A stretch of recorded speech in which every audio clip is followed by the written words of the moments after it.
해피 이스터. 예수님 부활하셨습니다. 예수님 부활하셔서 좋으시죠? 네, 참 좋습니다. 사망 권세를 이기시고 다시 사신 예수 그리스도 부활의 기쁨이 온 땅과 우리 성도님들 가정에 또 삶 위에 가득하시기를 기원합니다. 사망을 이기시고 부활하신 주님을 찬양하면서 온 성도가 함께 모여서 기쁨의 예배를 드리니 얼마나 감사한지 모르겠습니다. 마음과 정성을 다해 예물을 드린 그 예물을 우리 하나님 받아주신 줄로 믿습니다. 주일학교에서 좀 후에 우리 자녀들이 나와서 발표합니다. 큰 격려와 박수 바라겠습니다. 백합화 훈화 감사드리는데요. 여러 가정과 공동체에서 드렸습니다. 강석산 안수입사님 가정에서, 김현미 간사님 가정에서, 김살리 권사님 가정에서, 은혜마을 공동체, 열매 공동체에서 연합해서 드렸습니다. 백합화 참 예쁘죠? 예, 참 수고해 주신 성도들에게 감사드립니다. 오늘은 또 선교주일이고 선교사역팀 원례가 있습니다. 열방에서 복음을 전하시는 선교사님들과 또 사역지를 위해서 기도하고 마음을 모으는 선교주일입니다.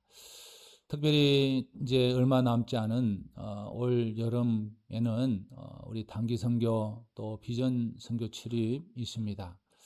위하여서 수고하시고 또 마음을 모은 분들 있으실 텐데요. 여러 많은 후원과 격려 바라겠고요. 특별히 가정 선교지 헌신하는 가정이 있습니다. 이성자 목사님, 부목사님 가정에서 멕시코의 문성번 선교사님을 후원하게 됐습니다. 감사드립니다. 그리고 선교사역팀 원래가 있는데요. AI 세미나 후에 유치부실에서 있습니다. 팀원들께서는 한 분도 빠짐없이 참여해 주시기 바랍니다. 알림과 교우 소식에 보면 AI 세미나 지난주에 첫 시간이 있었는데요. 상당히 뜨거운 반응을 보였습니다. 강의 시간이 30분인데 근 45분을 채웠습니다. 상당히 열의가 있었고요. 질문도 있었는데 우리 강사님이 그래도 잘 이렇게 해주셔가지고 그래도 시간을 잘 조절해 주셔서 감사하고요. 오늘은 두 번째 시간입니다. 오늘은 특별히 그 AI 공부 중에 이제 휴대폰 특별히 우리 강사 우리 박재홍 집사님이 말씀하기를 아이폰보다는 애플이 아이폰이죠. 안드로이드 그러니까 삼성폰이 가지고 있는 사람들한테는 상당히 유용한 시간이라고 그러는데 그러면 아이폰 가지고 있는 나는 참여하지 말아야 되느냐? 그거는 아니라고 합니다. 그건 아닌데 하여튼 이리저리 또 알고 하면 좋지요.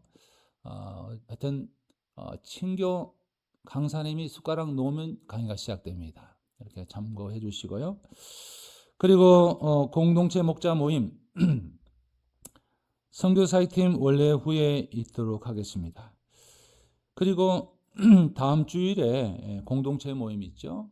공동체 모임이 마쳐지자마자 텃밭 농사를 위한 이렇게 밭을 기경하도록 하겠습니다. 엊그저께 그 마트에서 봄맞이 거름을 세일해서 40포대를 사다 놨습니다.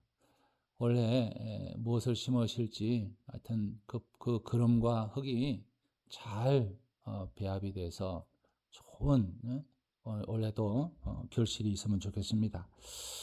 그리고 오늘 모처럼 얼굴을 뵈니까 너무 반가운데 제가 눈이 이렇게 잘 안 좋아서 바로 앞에 계신 박재홍 집사님이나 우리 우리 오경신 만주자님은 보이는데 잘 안 보이거든요. 정호치 집사님 맞으시죠? 예, 그러시군요. 오랜만에 뵈서 너무 반갑고요. 또 이렇게 오신 분들도 계신데 너무 반갑고 환영합니다.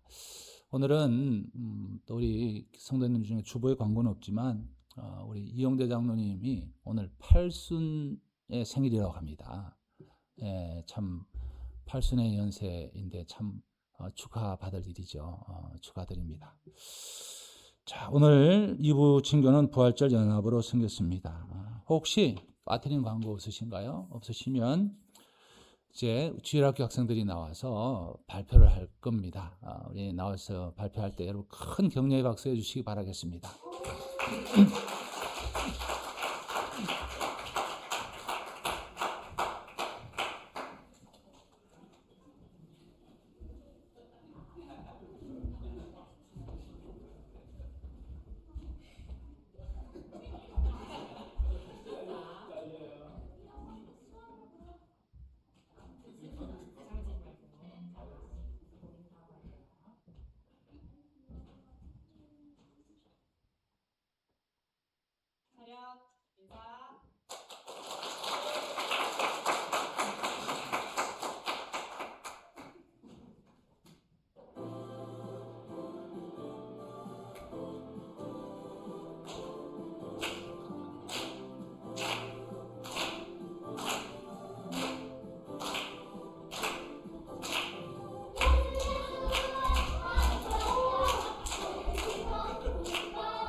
예.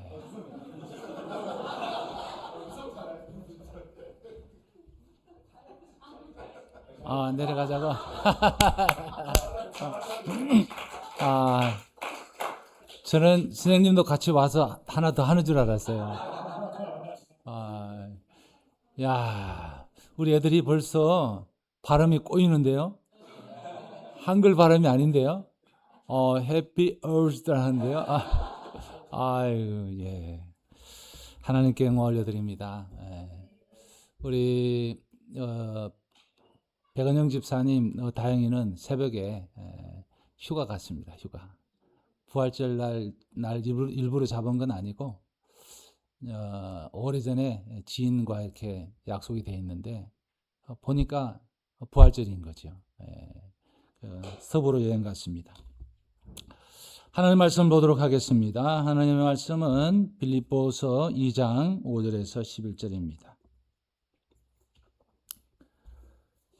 빌립보서 2장 5절에서 11절, 제가 가진 성경은 318페이지, 어떤 분은 248페이지일 수도 있습니다. 빌립보서 2장 5절에서 11절 본문을 우리 한 절씩 교독하며 봉독하도록 하겠습니다. 제가 빌립보서 2장 1절 먼저 봉독합니다. 그러므로 그리스도 안에 무슨 권면이나 사랑의 무슨 위로나 성령의 무슨 교제나 긍휼이나 자비가 있거든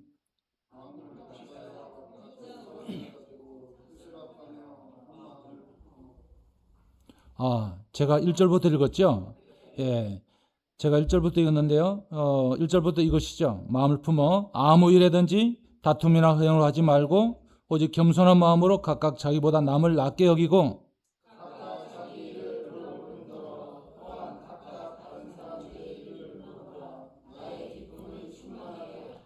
너희 안에 이 마음을 품어라. 곧 그리스도 예수의 마음이니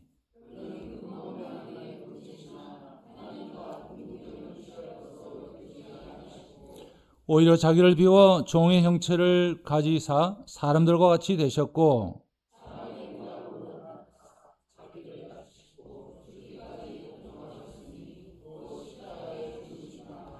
이러므로 하나님이 그를 지극히 높여 모든 이름 위에 뛰어난 이름을 주사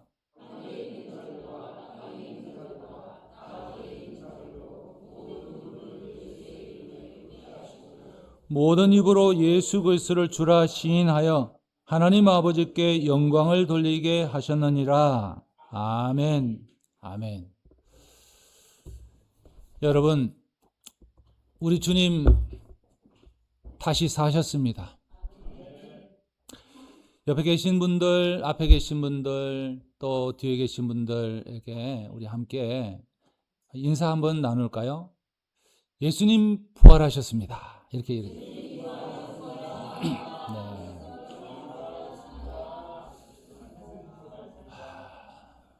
예수님 정말 부활하셨습니다.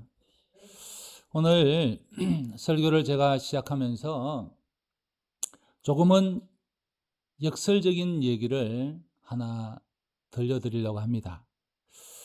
여러분 중에 아시는 분들도 계실 텐데요. 한 50대 중년의 부부가 이스라엘 예루살렘에 성지 순례를 가게 됐습니다. 그런데 안타깝게도요, 여행 중에 부인이 심장마비로 세상을 떠나게 됐어요.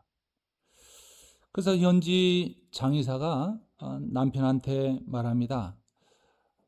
남편님, 부인을 댁으로 운구하는 데는 돈이 한 5,000불 듭니다. 하지만 이 거룩한 땅 예루살렘에 묻히신다면 한 150달러면 충분합니다. 남편은 그 장의사의 말을 한참 듣고서 깊은 고민에 빠지다가 대답했습니다. 5,000불을 드릴 테니 아내를 우리 집으로 운구해 주십시오. 장의사는 너무 의아해서 여쭤봤습니다. 아니, 이 성스러운 땅에 묻히는 게 복인데 왜 굳이 그 큰 돈을 쓰십니까? 그랬어요. 그러자 남편이 조용히 장의사 귀에다가 말을 했어요. 옛날에 예수라는 분이 이 땅에서 사흘 만에 부활하셨다면서요? 혹시라도 우리 아내가 부활할까 봐 무서워서 그렇습니다. 웃음이 나오지만 여러분, 우리가 웃음이 나오지만 이 농담 속에는 뼈아픈 진실이 있습니다. 여러분, 부활에는요, 이 부활 이 자체는 모든 사람에게 기쁨일까요? 여러분에게는 부활이 기쁨이십니까? 이 부활은 모든 사람에게 기쁨일까요? 저는 그런 생각을 해봤어요. 제가 철학자는 아니지만 부활이 모든 사람한테 기쁨일까? 부활을 믿고 부활을 사모하는 사람, 즉 주님을 진정으로 사랑하고 믿는 사람에게만 부활은 최고의 축복이자 감격이 되거든요. 정말 과연 부활은 모든 사람에게 기쁨일까? 만약에 여러분, 우리가 부활을 진짜 믿고 주님의 부활이 내 부활이 될 거라는 확신이 있다면, 그렇다면 우리 삶이 달라져야 합니다. 내가 부활을 믿는데, 부활을 확신하는데 내 삶이 여전히 자기중심적이고 예수 믿으면 달라지는 삶이 분명히 있는데 여전히 그런 예수 안에서의 변화를 거부하고 있다면 부활은 오히려 나에게 불편한 사건일 수 있습니다. 불편한 겁니다. 불편한 진실입니다. 오늘 부활절 아침에 저와 여러분한테 예수님의 부활이 이론이 아닌 실제가 되시고요, 두려움이 아닌 찬란한 소망이 되시기를 축복합니다. 매년 우리는 부활절을 맞이하지만 부활의 그 좋은 말, 해피 이스터, 부활의 영광에만 도취된 나머지 가장 중요한 전제 조건은 잊어버립니다. 그 중요한 전제는요, 죽음입니다. 죽어야 됩니다. 죽어야 부활이 있습니다. 죽지 않는 존재는 부활할 수 없습니다. 주일학교 선생님이 아이들한테 물었습니다. 여러분, 하나님께 죄 용서를 받으려면 어떻게 하죠? 이렇게 선생님이 아이들한테 물었어요. 그때 개구쟁이 같은 애가 손을 번쩍 들고 대답합니다. 선생님, 일단 죄를 지어야 합니다. 일단 죄를 지어야 해요. 이 학생의 대답이 좀 엉뚱해 보이지만은 영적으로는 전곡을 찌르는 대답이죠. 죄인임을 인정하는 사람한테만 용서의 은혜가 임하기 때문이잖아요. 여러분, 부활도 마찬가지예요. 저는 지난 고난주간에 한 가지 묵상한 게 있어요. 누가, 어떤 사람이 천국에 갈까? 그런 생각을 쭉 해봤어요. 여러분, 누가, 어떤 사람이 천국에 갈까요? 그저 예수 믿으면, 교회 나오면 천국 간다. 예, 물론 예수 믿으면 천국 간다, 성경에 있어요. 그저 그런 것이 아니라 어떤 사람이 정말 천국에 갈까를 생각해 봤어요. 여러분, 어떤 사람이, 누가 천국에 갈까요? 제가 묵상한 결론은 나 자신이 지옥에 갈 수밖에 없는, 정말 구원받을 수 없는, 지옥에 갈 수밖에 없는 죄인인 것을 진정으로 인정하는 그 사람이 진정한 구원의 은혜 안으로 들어가게 된다고 저는 묵상하게 됐어요. 하지만 자신이 나는 예수 믿었고 교회도 열심히 나가고 이런저런 교회 일도 하고 직분도 있고 하니까 당연히 천국에 갈 거야. 자격이 있다고 믿는 사람은 오히려 그 교만함이 오히려 은혜의 문을 스스로 닫아버리게 된다는 것을 깨닫게 됐어요. 여러분, 왜 그럴까요? 왜 그럴까요? 나는 죽어야 할 죄인입니다. 나는 용서받지 못할 죄인입니다. 라는 고통스러운 자기 인정을 통과한 사람만이 부활의 기쁨을 누릴 수 있다고 저는 믿습니다. 그냥 천국에 가는 게 아니죠. 오늘날 저나 여러분이나 우리 그리스도인들은요, 회개를 거북해야 합니다. 특히 우리나라는 번영신학이 난무해가지고요, 예수 믿으면 뭐 잘 되고 잘 산다. 번영신학. 그래서 회개를 거북해야 합니다. 왜 자꾸 나한테 회개하라고 그러느냐? 왜 나한테 자꾸 죄인이라 그러냐? 그러면 불편해합니다. 여러분, 복음을 전하자면 반드시 죄라는 단어가 나오고요, 회개라는 단어가 나오지 않을 수가 없어요. 하지만 여러분, 우리가 부르는 찬송가 중에 185장 이 기쁜 소식을 온 세상 전하세, 이 기쁜 소식을 온 세상 전하세, 이 찬송가 있잖아요. 근데 그 찬송가 가사가요, 원문 특히 3절에는요 가사가 지금 우리가 찬송가에 부르는 가사하고 전혀 달라요.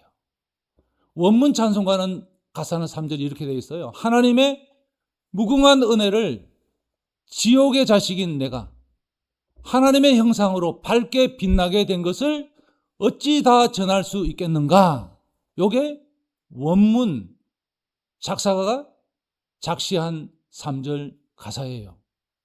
근데 지금 우리 찬송가에는요, 스크린에 보시는 대로 제가 3절 가사를 AI에다가 얘기를 하고서 쳤고, 그리고 악보를 그려달라고 그러는데 저렇게 그려주더라고요. 한없는 사랑과 그 크신 은혜를 늘 의심하면서 안 믿는 자에게 내 작은 입으로 곧 증언하리니 성령이 오셨네. 이게 우리가 부르는 3절 가사예요. 여러분, 원문하고 한번 생각을 해보세요. 원문에는 특히 하나님의 무궁한 은혜를 지옥의 자식인 내가, 이거를 지금 3절 우리가 부르는 찬송가에는 지옥의 자식이라는 단어가 듣기 싫어가지고, 부르기 싫어서, 부담스러워서 의심하면서 안 믿는 자로 순화시켜버렸어요. 지옥의 자식을 바꿔버린 게 의심하면서 안 믿는 자라. 영어도 보니까 똑같아요. 이렇듯 여러분, 우리의 잠재의 의식은요, 내가 죽어서 마땅한 죄인이다, 나는 죽어야 될 마땅한 죄인이라는 사실을 인정하고 싶지 않고 거부하고 싶어요. 여러분, 그러나 기억하시기 바랍니다. 내가 완전히 죽어야 주님이 다시 사십니다. 내가 죽지 않고 살아있으면요, 부활의 능력은 내 안에 갈 곳을 잃어요. 오늘 본문 빌립보서 2장, 이 2장은 예수님이 어떻게 부활의 영광에 이르렀는지를 단 한마디로 요약을 해요. 그게 뭐예요? 케노시스라고 합니다. 원어가, 히라보 원어가 케노시스라는데 이게 뭐냐면 자기를 비워예요. 자기 비움이에요. 자, 자기를 비우다의 이 원문 케노시스의 그 단어의 뜻은요, 단순히 조금 드러내는 게 아니에요. 조금 있는 것에 비워내는 게 아니에요. 바닥이 보일 때까지 쏟아붓는 걸 얘기하는 거예요.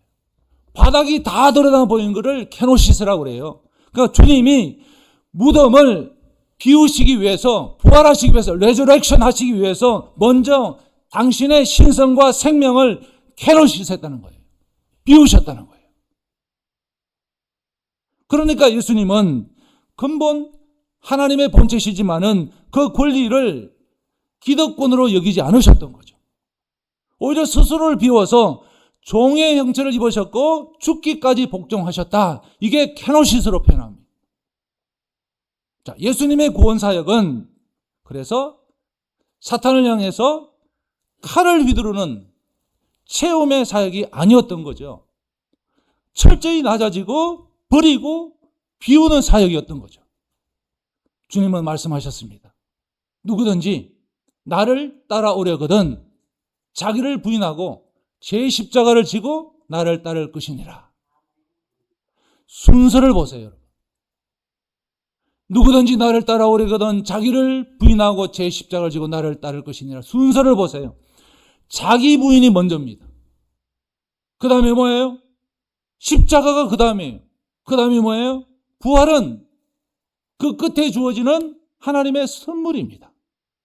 그러니까 그런데 오늘날 우리는요, 이 순서를 자꾸 뒤집으려고 합니다. 자기를 비우지 않고, 다 드러내지 않고, 캐노시스하지 않고요, 주님의 능력을 빌어서 나를 더 채우려고만 합니다.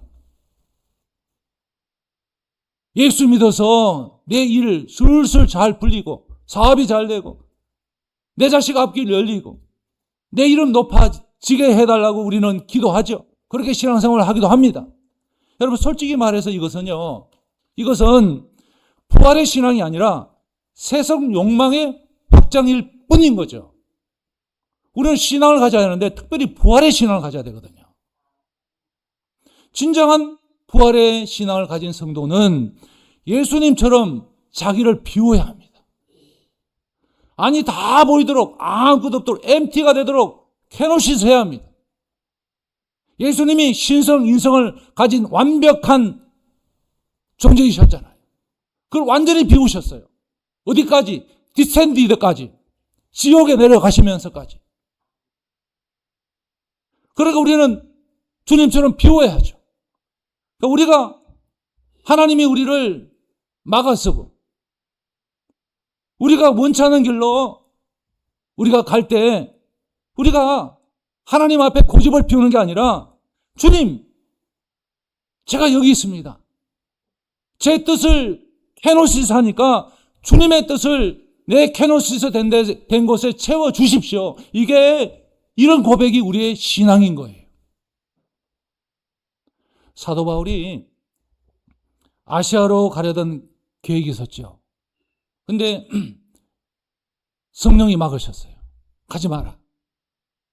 그 자기를 비우게 되죠. 이때 비웠다는 것이 뭐냐? 캐노시스입니다. 자기 계획을 없이 하고 마게도냐로 빌립보로 향했을 때 그때 마게도냐 가서 좋은 일이 있지 않았어요. 감옥에 갇혔어요.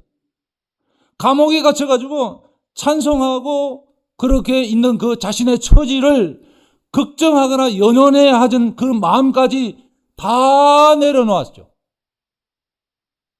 감옥 안에 갇혔는데 어떻게 찬송이 나오겠어요? 근데 찬송하고 기도하고 자기 안위를 염려 걱정을 다 내려놨을 때 그때서 비로소 빌립보 감옥의 그 간수가 부활의 예수 믿는 부활의 역사를 체험하게 된 거죠. 할렐루야. 구원받는 역사가 일어났죠. 구원받는 역사. 사람의 상황으로 이루어질 수 없는 일이 그때 일어난 겁니다. 바울이 자기를 비울 때. 한마디로 바울이 자기 걱정을 자기 안위를 내려놓을 때 빌립보 간수의 가정이 구원받는 부활의 역사가 일어났습니다. 여러분, 우리가 여기서 꼭 붙잡아야 할 진리가 있어요.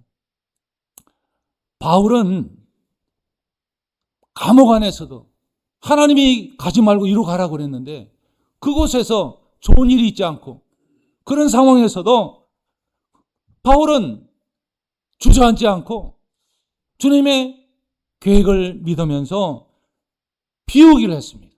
캐노시스 한 거예요. 염려, 걱정, 의심, 내가 죽었구나 이게 아니라 그래서 비움은 바울에게서 포기가 아니었습니다. 포기가 아니라 비움은 이렇게 표현할 수가 있으며 부활을 위한 하나님의 준비다. 하나님의 준비다. 예수님은 요한복음 12장 24절에서 이렇게 말씀하셨죠. 하늘의 밀이 땅에 떨어져 죽지 아니하면 하늘 그대로 있고 죽으면 많은 열매를 맺느니라. 참 우리가 애용하는 또 암송하는 구절입니다. 근데 한번 이 말씀에서 한번 우리가 하늘의 밀이라 할 때 씨앗을 한번 생각해 봅니다. 씨앗이 창고 안에 있을 때는 안전합니다. 씨앗 창고. 따뜻하고요. 또 건조가 잘 되는 곳이니까 온도 습도 잘 맞춰 있으니까 마르고 보존도 잘 됩니다. 근데 그 씨앗은 창고 안에 있으면 영원히 씨앗으로만 남습니다. 근데 아무것도 되질 못하죠. 씨앗으로만 영원히 남아 있어요. 근데 그 씨앗이 농부에 의해서 땅에 뿌려지고 심겨지면 어떻게 됩니까? 어떻게 되죠? 차갑고 어둡고 습한 흙속으로 들어가겠죠. 그 속에서 껍질이 갈라지고 썩기 시작합니다. 자, 씨앗의 입장에서 보면요, 이거는 죽음입니다. 이거는 완전한 상실이에요. 씨앗의 입장에서 보면.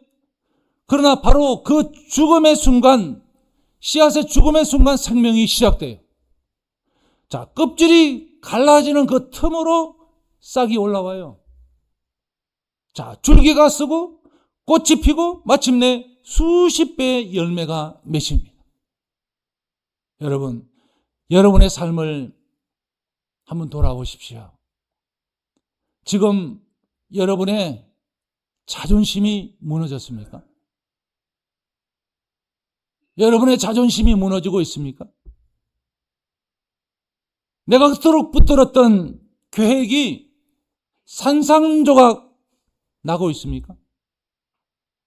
오랫동안 쌓아왔던 관계가 끊어져 버렸거나 끊어질 것 같습니까?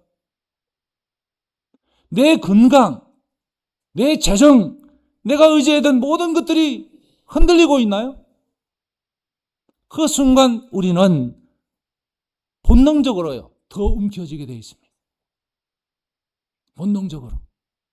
더 발부둥칩니다. 그거를 잃으면 전부를 잃을 것 같은 두려움 때문이죠. 그러나 여러분, 하나님은 우리 안에서 이 우리가 가지고 있는 것에서 무엇을 뺏으려는 분이 아니에요. 우리가 하나님을 많이 오해해요. 근데 사람은 오해할 수 있습니다. 제가 만약에 여러분에게 좀 더 가까이 간다 그러면 의심하셔야 돼요. 저는 불순할 수 있습니다. 여러분이 가진 돈을 좀 뺏으려고 할 수도 있고요. 또 여러분이 가지고 있는 무엇을 좀 제가 받으려고 그럴 수도 있습니다. 사람을 어떻게 믿어요? 그렇잖아요? 그러니까 목회자와 성도는 사업을 같이 하면 안 돼요. 사업하는 사람 누가 믿어요? 제가 미국에 와서 처음에 차를 사러 갔어요, 뉴욕에. 차를 사러 딜러에 갔는데, 자, 미국에서 첫 차 사는 게 얼마나 기대가 됩니까? 갔는데, 뭐, 딜러하고 이런저런 얘기하다 보니까, 그분이, 저는 학교 다닐 때 전혀 몰랐지만은, 저 고등학교 선배가 딜러인 거예요, 내 앞에 있는 사람이. 얘기하다 보니까. 뭐 공부하러 왔다고 그러니까, 뭐, 너는 뭐 학교냐, 뭐, 하다 보니까 이제 고등학교 동문 선배가 딜러예요. 근데 이분이 결국 그분한테 차를 샀는데요. 그러더라고요. 목사님, 그때는 제가 전도사였습니다. 전도사님, 죄송합니다. 남겨야 됩니다. 그러더라고요. 이분은 솔직하게 얘기하더라고요. 남겨야 됩니다. 내 앞에 지금 내 아버지가 와서 앉아 있어도 저는 남겨야 됩니다. 그러더라고요. 근데 이게 내가 안 남기고 팔면 저는 여기서 잘립니다. 남겨야 되는데 적당히 남기겠습니다. 그렇게 얘기하더라고요. 양심적으로. 그래서 저한테 차를 사고 가서 남들한테 얘기해서 더 비싸게 샀다 그러면 그때 오라는 거야. 그래서 믿을만 해가지고 잘 샀습니다. 장사는 내 부모가 와도 남겨야 된대요. 저와 여러분이 사업하면 믿을 수 없지요? 믿을 수 없습니다. 한번 생각해 보세요, 여러분. 근데 주님은요, 우리를 뭐를 뺏으려고 하시는 분이 아니에요. 하나님과 우리가 가까워질수록 하나님 우리에게 뭘 뺏으려고 하지 않아요. 근데 많은 사람들이, 믿는 자들이 오해합니다. 교회 오면 다 뺏긴다. 하나님 열심히 믿으면 다 뭐 어떻게 된다. 오해합니다. 근데 간혹 그런 사람들이 있긴 하지만 그건 잘못된 사람들이에요. 하나님은 우리에게서 무언가를 빼앗으려는 분이 아닙니다. 하나님은 더 큰 것을 주시기 위해서 먼저 우리의 손을 여러분 펴게 하시는 분이에요. 근데 생각해 보세요. 꽉 쥔 손으로 어떻게 우리가 꽉 쥔 손 하나님께 뭘 드리겠어요? 뭘 또 받을 수 있겠어요? 비어있는 손에만, 캐노시스한 손에만 하나님께서 얹어주실 수 있는 거죠. 요셉을 보세요. 형들한테 버림받고 구덩이에 던져지는 그날 끝난 줄 알았죠. 근데 그 길이 애굽의 총리로 가는 길의 시작이었습니다. 다윗을 보세요. 사울한테 쫓겨서 광야에 헤매던 그 시간이 한두 달도 아닙니다. 10년, 13년의 세월이에요. 근데 그게 이스라엘의 최고의 왕으로 만들어간 하나님의 훈련이셨습니다. 예수님을 보세요. 십자가에서 모든 것을 내려놓으신 그 절망의 순간이 사실은 온 인류를 살리시는 부활의 역사가 시작되는 순간이었죠. 하나님의 손 안에서는요, 죽음은 끝이 아닙니다. 죽음은 부활의 서막입니다. 비워진 그 자리가 바로 하나님이 새 역사를 시작하시는 거룩한 공간인 줄로 믿습니다. 오늘 이 부활의 아침에 여러분이 가장 내려놓기 두려운 그것을 주님 앞에 한번 내려놓아 보실 수 있기를 바랍니다. 여러분 뭔가요? 여러분이 가장 내가 주님 앞에 내놓지 못하고 움켜쥐고 있는 게 뭔지 비워야 되는데, 캐노시스 해야 되는데 그 하지 못하는 그게 뭔지 한번 생각을 해보세요. 주님 앞에 그거를 내놓을 때, 그때 주님이 여러분을 향해서 일하기 시작하실 거예요. 내려놓음이라는 크리스찬 북 중에 정말 베스트셀러 중에 베스트셀러가 있습니다. 오래된 책인데요. 오래된 책인데 그래도 교회 생활 오래 하시고 믿음 생활 하시는 분들은 한 번쯤은 읽었을 법한 책입니다. 정말 믿는 사람들한테 많은 사랑을 받은 책이에요. 이 책의 저자는 이영규 선교사님인데요. 이분이 왜 그렇게 유명하게 됐냐? 그 기본적인 그 백그라운드가요. 이분이 하버드에서 학위를 한 사람입니다. 하버드 대학에서, 일반 대학도 아니고 하버드 대학에서 학위를 하니까 먹고 살 길이 열리잖아요. 근데 이분은 그런 길로 가지 않고 몽골에 선교사로 갔습니다. 세상에 좋은 자리 다 포기하고 몽골로 간 이영규 선교사님은 우리 믿는 자들이 진짜 내려놓아야 할 게 뭔지 자신의 책 내려놓음에서 4가지를 얘기를 했어요. 그 4가지가 이렇습니다. 첫째는 내려놓음이란 자신이 쓸 수 있는 그 힘을 내려놓아야 한다. 두 번째는 자신이 알고 있는 것, 그리고 자신이 경험한 것이 전부가 아님을 알고 그것들을 내려놓는 것이다. 그리고 세 번째는요, 내가 가진 것을 내려놓는 것이다. 내가 가진 것들이 있겠죠. 그리고 네 번째는 나 자신을 하나님이 쓰시도록 내려놓아야 한다. 이렇게 말했어요. 자, 그런데 이영규 선교사님은 이 4가지를 책에서 내려놓아야 된다 이렇게 말하면서 동시에 이 말도 책에 덧붙였어요. 제가 읽어드립니다. 우리가 내려놓지 못하는 것은 빼앗기는 것이라고 생각해서 내려놓지 못합니다. 그리고 그것이 남의 얘기가 될 때는 내려놓을 수 있습니다. 그러나 그것이 내 사건이 될 때는 내려놓기가 쉽지 않습니다. 이론적으로 나옵니다. 내려놓으면 하나님이 더 좋은 것으로 갚아주신다는 걸 이론적으로 나옵니다. 여러분, 이 이용규 선교사님 말씀대로 우리는 이론적으로 압니다. 요즘은 다 박사예요. 왜? 꼭 하버드 학위만 있어가 아니라 AI가 다 가르쳐 줍니다. 근데 우리가 이게 진짜인지 아닌지 분별은 우리가 할 수 있어야 됩니다. 가끔 잘못 가르쳐 줘요. 대표적인 예가 우리 교회 지난 겨울에 친교실에 난로를 피웠잖아요. 난로. 이 옛날에 우리가 한국에서 골로 이렇게 있었는데요. 그 기름이에요. 일반 기름, 차량 기름 뭐 넣으면 안 돼요. 반드시 그 난로는 키소린이라는 그 기름을 넣어야 돼요. 그러니까 이게 코로나 전에는 이 버긴 카운티에 한 2군데 파는 데가 있었어요. 그런데 코로나 지나면서 한 군데도 없어졌어요. 단지 파는 곳은 제가 알기로는 홈디포트에만 팔아요. 근데 작은 양인데 되게 비싸요. 그러니까 우리가 한 난로에 한 주일만 쓰면 그건 50불이 더 드는 거예요, 기름값. 그러니까 차라리 히딩이 더 쌀 수 있는 거죠. 그런데 멀리 저 기도원 한 2시간 떨어지는 데는 그 시골에는 그 기름을 팔아요. 제가 기도원 갔다 올 때 사봤거든요. 근데 제가 그 전에 AI한테 물어봤어요.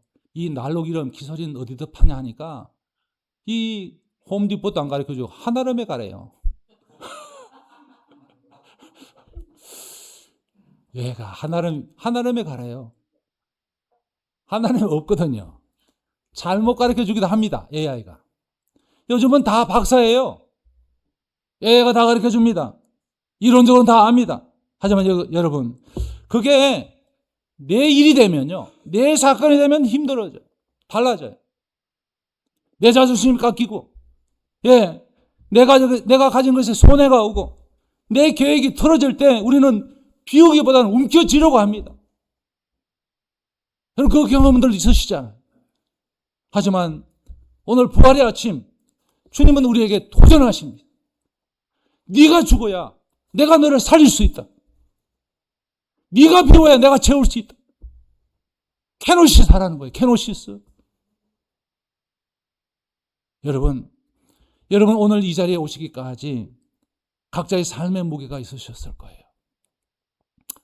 오랫동안 기도했지만 응답이 없는 것 같은 답답함도 계실 거고, 또 관계의 상처도 있으실 거고, 건강의 두려움도 있으실 거예요. 경제적인 또 어려움도 있으실 거예요. 그 무게를 안고 이 부활의 아침 예배당에 여기 앉아 계시는 거예요. 저는 오늘 여러분에게 여쭙고 싶습니다. 지금 여러분의 삶에서 부활이 필요한 곳이 어디입니까? 여러분의 삶에서 정말 부활이 필요한 곳이 어디예요? 죽어버린 것 같은 소망이 있습니까?